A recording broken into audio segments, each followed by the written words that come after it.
want to tell you how serious this matter of forgiveness really is.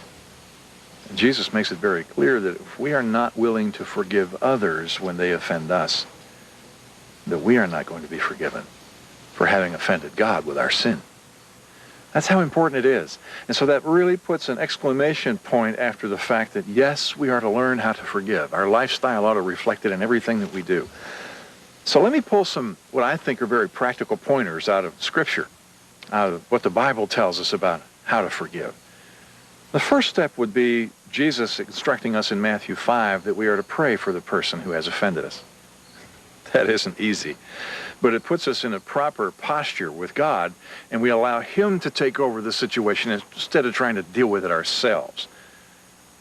The second step I would cite would be out of Matthew chapter 18, where Jesus tells us that we are to lovingly and fairly confront the person who has offended us.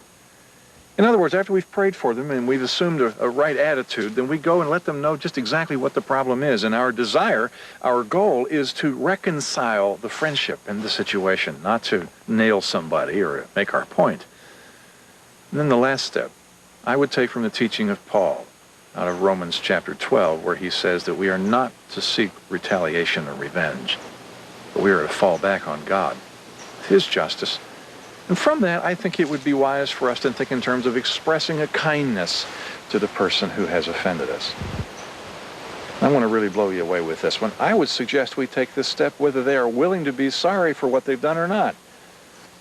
It also underscores, you see, that we are willing to reflect the Spirit of God in dealing with other people rather than falling back on our human nature and trying to strike back at them. Forgiveness is tough. But Jesus, once again, makes it very clear that in our relationship with Him, we can't live without it.